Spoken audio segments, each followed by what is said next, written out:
All right, guys, I'm gonna give you a Monday morning check-in, kind of different. Normally I would come in here after work, like on a Tuesday night, Wednesday night, and film the video. It's about 6 a.m. Monday morning, but it is the week of Roadkill. So obviously this week it's Monday. A lot of people coming in town Wednesday. We have the pizza party Thursday at Sick Pizza in Oxford, Michigan. That's Thursday, 5 to 7. So anybody wants some free pizza, donation Epilepsy Foundation of Michigan, get you a slice. We also have Sick Day Friday, and then Roadkill nights on Saturday. So lots of people coming in from everywhere. So far, the weather prediction looks like it's going to be pretty good. It's actually going to be real humid the beginning of the week, but it is supposed to cool down a little bit. And when I say cool down, it's supposed to be low 80s, but humidity is supposed to be lower. The reason I'm giving you this update is a lot of stuff going to be happening at the shop this week as we get ready for Roadkill. We have Drag Week less than a month away. We have Roadkill this week, so there's a lot of updates that have to be done on things. We also have Haas coming in this week, so they're going to be here. Hopefully we're going to be making chips. So let me show you that stuff and where we're at with everything, and hope to give you another update tomorrow and see everything that got done today. So thanks, guys.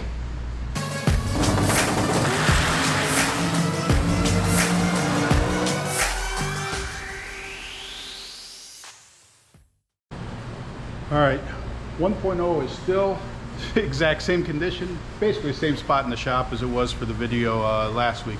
Good thing is Steve did finish the engine Friday, got it back together. So Rick is actually on his way there this morning. It's 6 a.m. Monday right now. He's on his way this morning to go pick that up and bring it back. We actually hope to have that in the car running at the end of the day today would be the goal. We'll see if that happens, but to get this car ready for Roadkill, which would be the first thing, would be the pizza party Thursday night. We got to get the engine in it. There was a change to oil pan. We had some oiling issues and we've had them on and off different times, but Steve believes problem with the bypass on the oil pump, and as a safety concern as well, he did go to a different oil pan. The only thing we're going to have to mess with is that oil pan, because the oil pan should fit right in here, exactly the same. The only dilemma that we're thinking we're going to run into is the scavenge line for the turbos actually runs across the pump over to the scavenge, or across the front of the pan over to the scavenge pump. So that hose, we might just have to make a new hose for it. We're hoping that that's all it is. As far as getting that engine in to be able to get this fired up and ready to go, we do have to switch the back tank to Q, so we're gonna have to get the pump gas out of here. Typically, like when racing, when normal racing, I just race off of the front tank. So we have a mechanical fuel pump, front tank. That's when we're looking for 3,500 horsepower, all the horsepower we have on tap. With Roadkill this week, a little bit different, because going down the street, less than an eighth mile, we don't need the power. We're actually at a disadvantage because of the power this car makes for running on the street in that type of environment there. So with that, there's a 2-stage air motive pump in the back, and sorry, it's underneath, but it's ran by this controller here.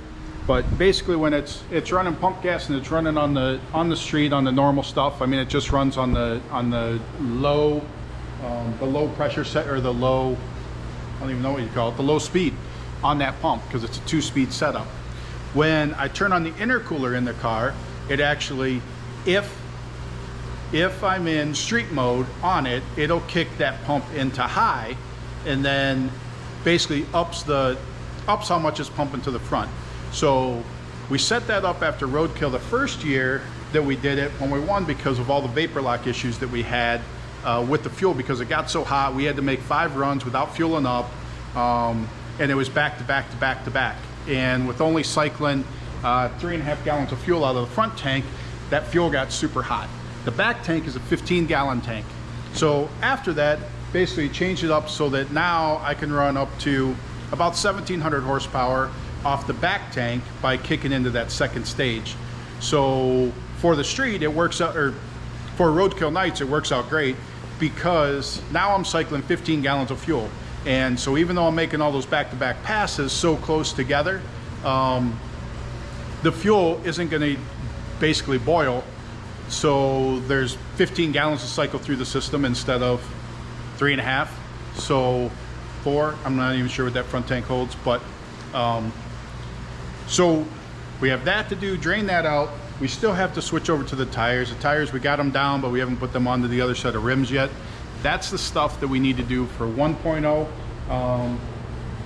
May sound like a lot, may not sound like a lot, but this car has been apart and together so many times that hoping everything goes smooth with it, and we can basically get all that. I mean, we can get the engine in and get this thing running hopefully tonight, and then worry about swapping the tires and stuff like that tomorrow. So that would be the goal with, or not the goal, that's what we need to get done with 1.0, at least by Wednesday. So trying to get a jump on the game. Haas update. There you go. Jim's got that ready to go in the machine. Haas is going to be in here today. The guy from California that I talked about last week, we delayed, but we delayed it for the week. They were going to be in last week, so they're going to be here this week. We're really hoping that you see what you got there, and I'm hoping even tomorrow to show you what that looks like after it gets moved into the machine today and they get to work on it. So as you see, I mean, this is how this mounts on these air knuckles that inside the machine, which we'll see if I can show you here, but those are all the air locks, and that's actually what that'll slide into, and then those will lock down on it. But maybe even get some live video as it's getting cut today that I can update with you with tomorrow. But that's where we're at with the Haas machine. Not a lot of update for that, but there should be a whole lot of it today, like I said, with Haas coming in here today. So that's where we are with that. So like I said, going to try and give you an update every day this week to just let you see where everything's at the shop. So rather than have one big long video, we can just have a bunch of short videos and keep you up to speed. So Porky's still sitting here ready to go just in case. So all right, guys, please subscribe. Thanks for watching, and I'll talk to you later. All right, 2.0. 2.0, quite a bit's happened since last week with it. Bob Miller used to work for Skinny Kid until a week or two ago. He went out on his own, doing his own projects, but do have him helping with the fabrication to get everything ready with 2.0, because there's a lot of stuff that definitely is way above my skill level or Aiden's skill level. So we got Bob helping with that stuff, and progress has been made. As you can see, the pile shrinking here on stuff that we have sitting around here. So the fact that that pile is shrinking means more parts are going on the car. So turbo's in place. We are waiting for throttle bodies. Those should hopefully be in, hopefully today, I would say, from Motion Raceworks. Fuel cell is all welded together. That is set back in the car, not permanently, but it's getting close. One thing that I am doing to this is we are going to add a primer pump that's going to tie in. These hoses and stuff are on here just as mock-up. These are getting replaced. We have the new stuff for them, but basically just to make sure that we're leaving enough space and we're thinking about all the things that we have to have in there. But with the primer pump, because when we run off the mechanical pump mounts right here, and then that's going to pump up into this filter here. So when that comes in, basically first time you start it up on methanol, it's going to pull from the bottom, and to be able to get that thing to get a prime, normally we'd spray brake cleaner, something in there, and I mean, we basically just, we do whatever so that we can get it to prime. And then once it's primed, it's usually good until we drain the fuel out of it. But one thing going to do is we're going to add a primer pump that's basically just going to prime off this tank into the line. So so that when we do switch over to the methanol, that we can just hit the little primer pump switch. We're able to prime this up, fire it up, and get it to run rather than goofing around with the stuff. But that is something that has to go on there. As you can see, the new Power Master alternators on there in place. ProWorks got the new cap assembly and everything for us here. Turbos in place. The other big change is the EGTs. These EGTs, there's actually, the bungs are still on the bottom for the old set, but switch to mounting them on the top. It's not as pretty or as hidden, but it makes them serviceable. We've had a lot of problems where we have EGTs go out and it's pretty much unserviceable unless you get the header off. Some of them you can change, but a lot of them you can't.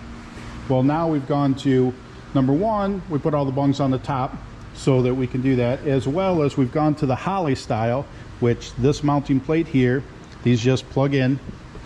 I'll show you on that, but, well, if I can even get to it, but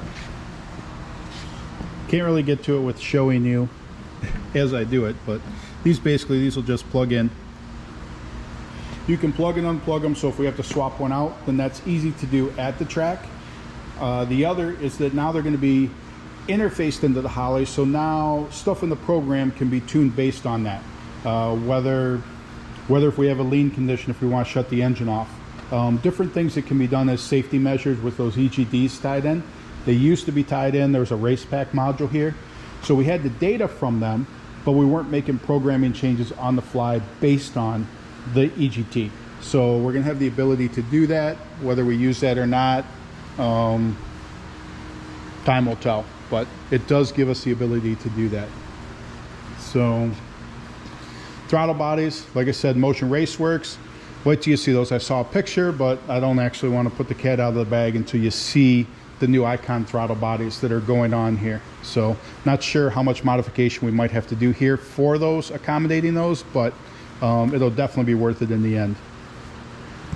Another thing we've got is the auto sensor for the fire system.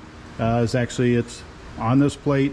Might be able to see it down here, but that's it right there. That is going to give it the ability that this fire system, which here's the new fire aid bottles. So I didn't think we were going to be able to fit these in, but basically we creep in on that space there, but we were able to get them in behind the seats. I thought we were going to have to relocate some of the bottles there, but fortunately we do not need to. But those will be plumbed in. We're waiting for P-clips because it uses a different line, different size line than the old fire system. So basically all the fire system line has to be replaced. There'll be two handles for it. Handle here. So one for the engine compartment, one for the inside. You can manually set it off as well. So that is on the fire system. Let's see what else we get going on here in progress. Obviously, I mean, these are still remnants of the fire. A couple went to the carbon guy. He cleaned them up and re-cleared them, the ones that are actually in the hood. These ones we've got to sand down, which actually one of them is sanded down.